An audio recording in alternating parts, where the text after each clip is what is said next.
Thank you so much for being with me today to do the interview. Thank you. You're welcome. What is the name of your facility and your name? So the name of my facility is Greater Milwaukee Center for Health and Wellness Incorporated, and my name is Erica Sinclair. All right. You are the founder and CEO. What is your background in healthcare? So my background in healthcare is in international public health and clinic operations for the last 15 years.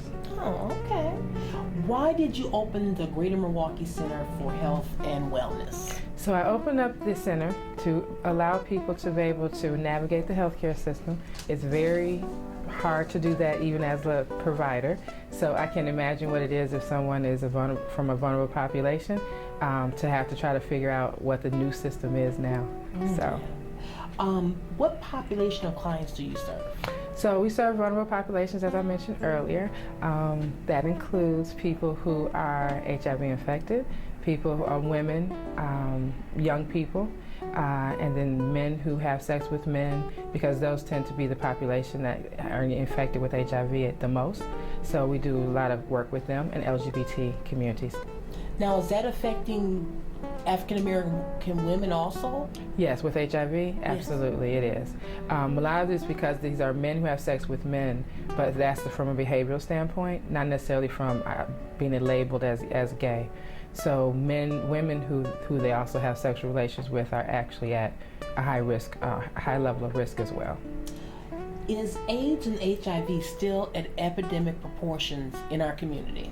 Yes, they are. And we need to have more focus in on them. A lot of it is because patients or people who are at risk don't identify as being at risk, and so therefore we have to make the testing universal so that people that are at risk actually we kind of capture them in the net as well, so to speak. I'm Dr. Leslie Cockrum. I'm the medical director at the AIDS Resource Center of Wisconsin, and I'm an assistant professor of medicine at the Medical College of Wisconsin. So HIV treatment has really changed over the last several decades. In the past, people used to have to take handfuls of medication each day, and often these medications had multiple side effects. To treat HIV, we need to use at least 3 medications. But nowadays, these medications are often contained in 1 or 2 pills. So medication for HIV can be as simple as 1 pill once a day.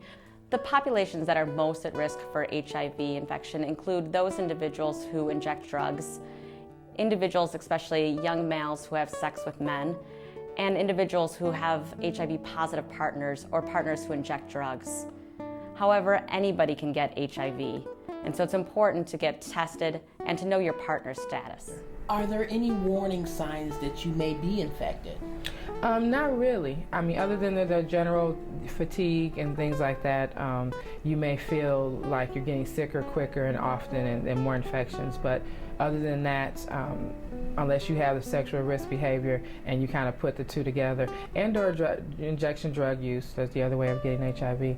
Other than that, then you may or may not even know that you have it. Where can you go to get tested? And if you test positive, what can you do? So there are a lot of public agencies that you can get tested at. The Wisconsin AIDS HIV program actually funds several of our sites, including mine, to offer free testing. So the health department is another more popular option as well. And if it's positive, then we're all well equipped and trained on working with you to get you linked into care. And of course, we are already our care facility. So for us to do the testing and the treatment is common. If you do test positive for AIDS or HIV, there can be a fear that sets in, and you may feel like my life is over. Is this true? Is there hope of living a productive life? Absolutely. A long and productive life? Absolutely. We have a lot of our clients. Again, the face of AIDS is very different. People have this idea of a very sick person, gaunt and all that, and that's not true. We have a lot of patients that you would never know that they're HIV positive because they take care of themselves, they take care of they take their medications as prescribed, and if they have any other primary care needs, then they come to us and we take care of of them as well.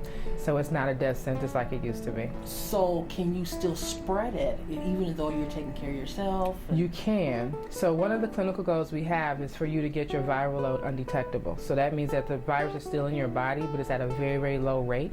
As soon as you can get undetectable, the less chance you have of spreading HIV. So the less you take more virus that's able to circulate in your body, then that's when you're at the highest risk for transmitting HIV. So does that mean that you do not have to have safe sex, use condoms? No. You just can... You should still do both of those things. You should still have safe sex. You should still use condoms, because condoms, they prevent you from, or they decrease the chance of you getting a STD. So again, if you're HIV positive, you get STDs. Again, your immune system is already low, so you don't want to get STDs on top of having HIV. And if you do, we treat them like we do everyone else. It's just something that we want to decrease your chances of getting. Because of access to better drugs and treatment, do you feel that we are closer to a cure? Yes, I think we are. The fact that we have a biological agent that's actually an HIV medication that can actually, Truvada, that can help you prevent HIV from contracting HIV is a huge nod, if you will, towards us being able to get to the point of actually having a cure. So there's a drug you can take not to contract HIV, and that drug is, again? The name of the drug is Truvada, and the name of the program is that you use, the medication program is called PrEP. It's prophylaxis, pre-exposure prophylaxis, and it's a medication management program. Now we have a new treatment to potentially prevent HIV infection. This is called pre-exposure prophylaxis, or PrEP. In PrEP, we actually use one of the HIV medications to prevent HIV infection. And when taken every day, this can prevent up to 90% of infections. PrEP has been out for a few years now, but not all doctors and individuals are familiar with it. You can ask your primary care provider about PrEP, but they might also send you to a PrEP clinic. So in addition to PrEP, we recommend that people also use safe sex practices to help prevent the spread of HIV. HIV stands for human immunodeficiency virus, and it is the virus that causes HIV infection. When we talk about AIDS, we talk about an advanced form of HIV disease. AIDS stands for acquired immunodeficiency syndrome. And we say someone has AIDS when their CD4 T cell count falls below 200, or when they get infections or illnesses that only occur when someone's immune system is very damaged. So even though we have wonderful medications, it's still not a cure. So we need to continue to prevent HIV infection, and patients who have HIV need to take their pills every day to stay healthy and to live long, healthy lives. At the moment, there's only been one person that we know of that has potentially been cured of HIV, and that's called the Berlin patient. And he underwent many different treatments that potentially resulted in a cure. For most individuals who are on effective treatment and take their treatment every day, their viral load will go to undetectable, which is the goal of treatment. However, undetectable virus load unfortunately does not mean that they're cured of HIV. Unfortunately, when people stop their HIV medications, the viral load will come right back up. So again, it's important for HIV patients to take their medication every day, but the medication is not a cure, and at this time is a lifelong treatment. Although we've made great advances in HIV, our HIV positive patients still suffer many different chronic conditions such as diabetes, hypertension, and heart disease that we care for here at ARCW. And they also have a lot of other issues, including struggles with homelessness, substance abuse, and mental health.